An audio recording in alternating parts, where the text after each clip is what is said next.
Hello everyone, welcome to SSC scholars. So guys, vocabulary की series में आज हम वर्ड पारमिड इजी का चैप्टर नंबर 11 पढ़ने वाले हैं, जिसमें हम पढ़ेंगे अबाउट व्हाट गोज ऑन, यानी आपके डेली लाइफ रूटीन में जो भी चीज़ें होती हैं उनके बारे में हम पढ़ने वाले हैं, उनसे रिलेटेड वर्ड्स को हम डिस्कस करने वाले हैं। सो बुक की अगर मैं बात करूं तो इस चैप्टर को सेशन नंबर 42 टू 44 कवर कराया गया है और ये आपका सेकेंड लास्ट चैप्टर है। इसके बाद आपका सिर्फ एक चैप्टर बचता है, तो जल्द ही उसको भी मैं अपलोड कर दूंगा, आप उसे देख सकते हैं। उसके बाद आपकी ये जो सीरीज़ है वर्ड पार मेड इजी की जो बुक है ये आपकी कंप्लीट हो जाएगी। सो आप एक बार इसको फिर से रिवाइज कीजिएगा, आपको काफ़ी ज़्यादा हेल्प यहाँ से हो जाएगी। सो स्टार्ट करते हैं आज के सेशन को। फर्स्ट वर्ड है आपका एनर्वेट।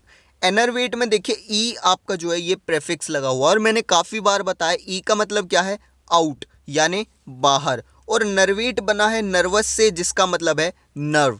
ठीक है, नर्व का मतलब आप जानते हैं नर्व क्या होती हैं, तो नर्व का मतलब होता है नस। तो एनर्वेट हो गया नसों का बाहर आ जाना, यानी कि ये एक ऐसी स्टेट होगी, एक ऐसी कंडीशन होगी जिसमें कि आपको ऐसा लगेगा कि आपकी जो नसें हैं वो रिप्ड आउट हो गई हैं, यानी कि वो फट गई हैं, फट कर बाहर आ गई हैं। क्लियर। तो ऐसी सिचुएशन को, ऐसी स्टेट को हम बोलते हैं एनर्वेटी, यानी कि कंप्लीटली एग्जॉस्ट फील करेंगे आप, यानी कि आप जो है बिल्कुल ख़त्म हो चुके हैं ऐसा आप फील करेंगे। और ये जो है किसी तरीके की थकान नहीं है, फैटिग नहीं है, ये क्या है, कंप्लीट डीवाइटलाइजेशन है। आप इस तरीके से समझिए कि आपका जो एनर्जी का लास्ट पार्टिकल था वो भी ख़त्म हो गया, तो यानी कि आपकी जो लाइफ है एक तरीके से वो जो है एग्जॉस्ट हो गई। क्लियर। अब जो एनर्वेट है ये आपका एनर्जी से काफ़ी मिलता जुलता है, आप याद इस तरीके से कर सकते हैं, एनर्जी से मिलता जुलता है, बट एनर्जी का जो है डायरेक्ट एंटोनिम है, यानी एनर्जी का मतलब जो होता है ना उसका जस्ट अपोजिट है एनर्वेट। क्लियर। इसके बाद आता है सिनर्जी। अब देखिए सिनर्जी बना है आपका SYN, सिन यानी कि टुगेदर साथ, और अर्जी आपका बना है अर्गन से जिसका मतलब है वर्क। तो सिनर्जी क्या हो गया, वर्क टुगेदर, यानी कि साथ मिलकर काम करना। अब यहाँ पर साथ मिलकर काम करने से क्या मतलब है, देखिए सिनर्जी क्या है, एक ऐसा प्रोसेस है, एक ऐसा जो है काम है जिसको दो या दो से ज़्यादा सब्सटेंसेस एक साथ मिलकर करते हैं। ठीक है, और जब ये चीज़ें एक साथ काम करती हैं तो ये जो है काफ़ी ज़्यादा इफ़ेक्ट जो है प्रोड्यूस करती हैं। ठीक है, दो चीज़ें हैं, आप एग्जांपल देखिए अल्कोहल, यानी कि मैं हिंदी में अगर बात करूं तो आपकी शराब और चखना। ठीक है, काफ़ी सारे स्टूडेंट्स इसको जानते होंगे मैं क्या बोल रहा हूँ। ठीक है, शराब और चखना, जब ये दोनों चीज़ एक साथ काम करती हैं तो काफ़ी ज़्यादा जो है इफेक्ट आता है। ठीक है, काफ़ी बड़ा इफेक्ट आता है। वहीं अगर इनको अलग अलग यूज़ किया जाए तो इतना इफेक्ट नहीं आता।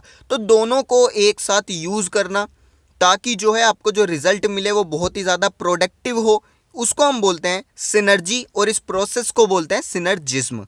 क्लियर, ये आपका हो गया। इसके बाद आता है एबनिगेशन। एबनिगेशन में देखिए ए भी आपका एक प्रेफिक्स है जिसका मतलब है अवे। ठीक है, यानी कि दूर, और नेगेशन में आपका बना है नेगो से जिसका मतलब है टू डिनाई। तो एबनिगेशन का मतलब क्या है, किसी भी चीज़ के लिए जो है रिजेक्ट करना किसी चीज़ को या फिर मना करना किसी चीज़ को, उसको हम बोलते हैं एबनिगेशन। क्लियर। अगर मैं बोलता हूँ सेल्फ एबनिगेशन तो इसका मतलब है सेल्फ डिनाइल, यानी कि आपको जो चीज़ चाहिए, जो चीज़ आपकी नीड है, जो ज़रूरतें हैं, जो आपको चाहिए, आप उसको जो है डिनाई कर रहे हो, उसको मना कर रहे हो। ठीक है, आपके मन में ये फीलिंग्स चल रहे हैं कि यू कांट हैव दैट, यानी कि मेरे पास ये चीज़ नहीं हो सकती, या मैं इस चीज़ को डिज़र्व नहीं करता, या मैं इतना अच्छा नहीं हूँ कि मुझे ये चीज़ मिले। तो इस फीलिंग को हम बोलते हैं एबनिगेशन। ठीक है, आपके पास जो होना चाहिए आप उसको डिनाई कर रहे हैं, तो किसी चीज़ को डिनाई करना, किसी चीज़ को रिजेक्ट करना, वो आपका कहलाता है एबनिगेशन। इसके बाद अब बात करते हैं कैप्टन। देखिए आपको जो है ये वर्ड्स मैं सिर्फ इसलिए बता रहा हूं ताकि आप वर्ड्स को डिराइव करना सीखें। तो कैप्टन आपका बना है कैपट से जिसका मतलब है हेड, यानी कि हेड आप जानते हैं क्या होता है। ठीक है, उसके बाद देखिए यहीं से बना है कैप्टन। तो कैप्टन क्या होता है, हेड ऑफ एनी ग्रुप, यानी किसी समूह का जो हेड होता है उसको हम बोलते हैं कैप्टन। उसी तरीके से कैपिटल आपने सुना होगा, तो कैपिटल का मतलब क्या है, head city of a state और नेशन, यानी कि किसी स्टेट की या फिर किसी नेशन का जो हेड सिटी होती है, जो शहर होता है, उसको हम बोलते हैं कैपिटल। फॉर एग्जांपल इंडिया का जो हेड सिटी है वो क्या है, दिल्ली है, तो दिल्ली क्या है, कैपिटल हो गई। क्लियर। इसके बाद आता है डिसेपिटेट। डिसेपिटेट क्या है, देखिए डी आपका जो है ये एक नेगेटिव प्रेफिक्स है, यानी कि ये क्या करेगा, वर्ड को नेगेटिव बनाएगा। और कैपिटेट बना है कैपट से, जिसका मतलब है हेड। तो ये डिकैपिटेट क्या हो गया, to chop off someone's head, यानी कि चॉप ऑफ का मतलब क्या है, काट देना। तो किसी के सर को काट देना वो क्या कहलाएगा, डिसेपिटेट कहलाएगा। और इस प्रोसेस को क्या बोलेंगे, तो डिसेपिटेशन बोलेंगे। क्लियर। इसके बाद आता है कैपिटलम। कैपिटलम भी आपका बना है कैपिटिस से, जिसका मतलब है हेड। बट इसका मतलब क्या है, तो देखिए कैपिटलम का मतलब है लिटिल हेड, यानी अब यहाँ पर छोटा सर नहीं है। इसका मतलब क्या है, देखिए आप कोई मान लीजिए चैप्टर पढ़ रहे हैं, तो उसके अंदर जो आपकी हेडिंग्स हैं या फिर मैं कहूँ चैप्टर का जो टाइटल है उसको हम बोलते हैं कैपिटलम। क्लियर। इसके बाद रिकैपिटुलेट। तो रिकैपिटुलेट देखिए री का मतलब क्या है, अगेन या फिर मैं कहूँ दोबारा। और कैपिटुलेट का मतलब क्या है, आप पहले भी पढ़ चुके हैं यहाँ पर, ठीक है। कैपिटुलेट का मतलब क्या है, कैपिटुलेट का मतलब है आपके जो चैप्टर्स की जो हेडिंग है, जो टाइटल है, ठीक है। तो रिकैपिटुलेट मतलब कि आपने एक चैप्टर की हेडिंग्स वगैरह, टाइटल वगैरह पढ़ लिए, अब यानी अगेन आप उसको जो है पढ़ रहे हैं, समराइज कर रहे हैं, या फिर उसकी जो हेडिंग्स हैं, उसके जो मेन पॉइंट्स हैं, उनको दोबारा से देख रहे हैं, रिव्यू कर रहे हैं, तो वो क्या कहलाएगा, रिकैपिटुलेट कहलाएगा। इसके बाद आता है वेजिटेट। अब देखिए वेजिटेट आपका बना है वेजिटो से, जिसका मतलब है टू लिव एंड ग्रो, यानी कि जिंदा रहना और ग्रो करते रहना, ठीक है। ये और कोई काम नहीं करते। यहीं से आपका बना है वेजिटेबल। तो वेजिटेबल्स क्या करते हैं, वो सिर्फ जिंदा रहते हैं और ग्रो करते रहते हैं, बाकी और कोई काम नहीं करते। उनकी जो लाइफ है वो बिल्कुल ही जो है मैं कहूँगा बोरिंग है एक तरीके से, ठीक है। उनको और कोई काम नहीं है, तो वहीं से बनता है वेजिटेट। वेजिटेट का मतलब है to do no more than stay alive, यानी कि वेजिटेट अगर आप कर रहे हैं तो इसका मतलब है आप जिंदा रहने के अलावा और कोई काम नहीं कर रहे, उस स्टेट को मैं बोलूँगा वेजिटेट। इसके बाद आता है वेजिटेशन। तो वेजिटेशन का मतलब क्या है, ये भी आपका सेम वेजिटो से बना है, टू लिव एंड ग्रो। तो वही चीज़ यहाँ पर बताई जा रही है, एनी डल, पैसिव और स्टेगनेंट एग्जिस्टेंस, यानी कि आप जो है इस वर्ल्ड में एग्जिस्ट करते हैं, बट आपकी एग्जिस्टेंस कैसी है, डल है, पैसिव है, या फिर मैं कहूँ स्टेगनेंट है। यानी कि जिस तरीके से वेजिटेबल्स होते हैं, सिर्फ जिंदा रहते हैं, उसी तरीके से आपकी लाइफ है, आपका एग्जिस्टेंस है। देन एक वर्ड आता है सिमुलेशन। सिमुलेशन का मतलब क्या है, देखिए सिमुलेशन आपका बना है सिमुलो जिसका मतलब है टू कॉपी, और सिमिलिस यानी लाइक या फिर सिमिलर। तो कॉपी करना या फिर किसी चीज़ के सिमिलर कोई चीज़ बना देना, उसको हम बोलते हैं सिमुलेशन, यानी copying the real thing pretending to be the genuine. आप इस तरीके से समझिए, आपने पर्ल्स देखे होंगे, पर्ल्स यानी कि आपके मोती, ठीक है। तो एक आपके असली मोती होते हैं जिनको बोलते हैं सच्चे मोती। उसी तरीके से अब जो आपके मैन हैं, जो आपका जो पीपल हैं, वो क्या करते हैं, नकली पर्ल्स जो हैं वो बना देते हैं, और इस तरीके से उन्हें डिज़ाइन करते हैं, इस तरीके से उनकी कॉपी करते हैं ताकि वो जेन्युइन लगे, एकदम रियल लगे। तो उसी को बोलते हैं सिमुलेशन, यानी कि किसी की जो कॉपी कर लेना, इस तरीके से कॉपी करना कि वो बिल्कुल रियल लगे, जेन्युइन लगे, वो आपका कहलाता है सिमुलेशन। अब एक वर्ड आता है डिससिमुलेट। डिससिमुलेट का मतलब क्या है, देखिए अगर आप डिससिमुलेट करते हैं तो इसका मतलब है you hide your true feelings by making a pretence of opposite feelings, यानी कि आप जो अपनी जो ट्रू फीलिंग्स हैं उनको छिपा रहे हैं और एक अपोजिट फीलिंग जो है वो शो कर रहे हैं। मान लीजिए आप किसी चीज़ को लाइक करते हैं, ठीक है, आपको कोई चीज़ पसंद है, बट आप क्या दिखावा कर रहे हैं कि आपको वो चीज़ बिल्कुल भी पसंद नहीं है। तो इस तरीके का जो आपका फेकिंग है या फिर मैं कहूँ प्रिटेंड जो आप कर रहे हैं, इस प्रिटेंडिंग को बोलते हैं डिसिमुलेट करना, या फिर इस प्रोसेस को बोलिए डिसिमुलेशन। क्लियर। यानी कि आप जो है किसी सिचुएशन में नेगेटिव फील कर रहे हैं, बट आप क्या एक्सप्रेस करते हैं कि मैं जो है पॉजिटिव फील कर रहा हूँ। तो ये क्या है, आपके मन में एक फीलिंग है बट आप उसको फेकिंग कर रहे हैं, आप जो है फेक फीलिंग्स को एक्सप्रेस कर रहे हैं, प्रिटेंड कर रहे हैं, वो कहलाएगा डिसिमुलेट। इसके बाद आता है इंटीमेट। इंटीमेट बना है इंटीमस से, जिसका मतलब है इनर मोस्ट, यानी बिल्कुल अंदर, ठीक है। तो इंटीमेट का मतलब क्या हो जाता है, क्लोज। कोई चीज़ आपके बहुत ज़्यादा क्लोज है, यानी कि बहुत ही ज़्यादा अंदर की बात जो है उसको पता है आपकी, ठीक है। इनर मोस्ट जो है वो आपके है। इसके बाद में आता है एलिवेशन। एलिवेशन में देखिए आपका जो बना है, ये बना है लिविएशन जो बना है ये बना है लेविस से। लेविस का मतलब है लाइट। अब लाइट का मतलब क्या है, कोई भी चीज़ हल्की होना, ठीक है, नॉट हैवी यानी भारी ना होना, उसको हम बोलते हैं लेविस।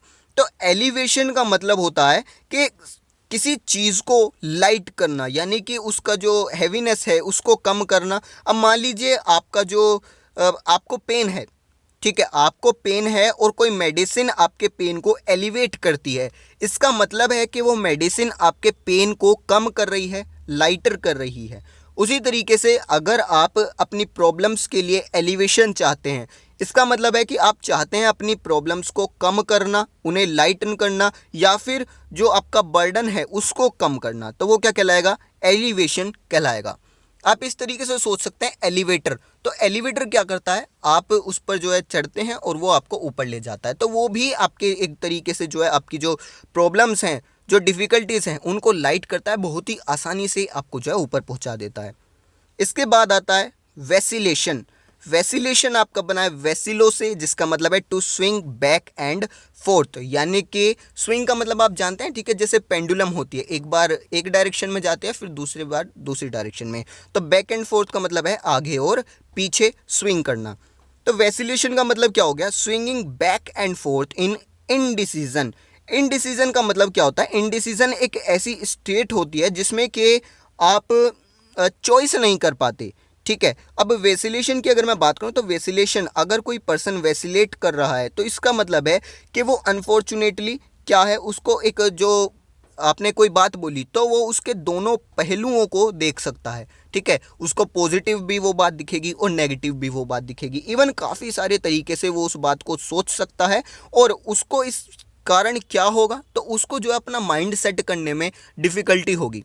यानी एक पर्सन है, आप उसको लाइक भी करते हैं और हेट भी करते हैं, तो आपको ये जो है सोचने में बहुत ही ज़्यादा डिफ़िकल्टी होगी कि मैं इससे बात करूं या ना करूं। तो ऐसी सिचुएशन को, ऐसी कंडीशन को हम बोलते हैं वेसिलेशन। क्लियर। इसके बाद देखिए, यानी कि यहाँ पर क्या है, आपके मन में जो है बहुत ही ज़्यादा कन्फ्लिक्टिंग और साइमल्टेनियस इमोशंस हैं एक ही पर्सन को लेकर या फिर एक ही चीज़ को लेकर, आप काफ़ी ज़्यादा जो है उसके बारे में अलग अलग विचार रखते हैं, तो वो आपका क्या आएगा, वेसिलेशन कहलाएगा। देन आता है ओसिलेशन। तो ओसिलेशन आपका सेम वेसिलेशन की तरह ही है, बस यहाँ पर डिफरेंस क्या है, तो देखिए ओसिलेशन में आपका जो स्विंगिंग होती है, ठीक है, स्विंग जो होता है वो फिजिकली होता है। यहाँ पर क्या था, यहाँ पर वेसिलेशन जो है ये आपके मन के अंदर बात चल रही है, ठीक है, मन के अंदर आपके काफ़ी सारे विचार हैं और आप जो है उनके बीच में स्विंग कर रहे हैं। बट ओसिलेशन की अगर मैं बात करूं तो ये क्या है, फिजिकली होता है, जैसे कि पेंडुलम। तो पेंडुलम में जो स्विंग है वो physically back and fourth direction में जो है वो स्विंग करती है। इसके बाद आता है एम्बीवेलेंस। अब देखिए एम्बीवेलेंस मैंने यहाँ पर क्यों रखा है, तो ये जो वेसिलेशन हो रहा है किसी पर्सन के साथ, अगर कोई पर्सन वेसिलेशन से सफ़र कर रहा है तो उसको हम बोलेंगे एम्बीवेलेंस। यानी एम्बी का मतलब क्या होता है, बोथ होता है, हमने पहले भी काफ़ी सारे सेशंस में डिस्कस किया है, और वैलेंस बना है वेसिलो से to swing back and forth. यानी एम्बीवेलेंस आपका, आप बोल सकते हैं इसका वेसिलेशन का क्या है, सिनोनिम है। यानी अगर कोई पर्सन वेसिलेशन से सफ़र कर रहा है तो उसको हम बोलते हैं वेसिलेटरी। क्लियर, उस पर्सन को क्या बोलेंगे, वेसिलेटरी, और प्रोसेस को बोलेंगे वेसिलेशन। तो कोई पर्सन अगर वेसिलेटरी है तो उसको हम एम्बीवेलेंस भी बोल सकते हैं। यहाँ पर भी मीनिंग सेम निकलता है कि उसको जो है कन्फ्लिक्टेड और कॉन्ट्रैरी फीलिंग्स हैं सेम पर्सन को लेकर, सेम प्लेस को लेकर, या फिर किसी भी चीज़ को लेकर, ठीक है, वो काफ़ी सारे विचार उसके बारे में रखता है और वो जो है माइंड सेट नहीं कर पा रहा है कि वो जो है, मैं कहूँगा सजेस्ट नहीं कर पा रहा है कि ये चीज़ अच्छी है या बुरी है। क्लियर। सो ये था आपका chapter number 11 word power made easy का। आई होप आपको एक एक वर्ड समझ आया होगा। अगर फिर भी कोई डाउट बचता है then comment box is yours, आप मुझसे पूछ सकते हैं, मैं आपको जो है बहुत ही जल्दी रिप्लाई करने की कोशिश करूँगा। सो आज के सेशन में इतने रखते हैं। Thank you.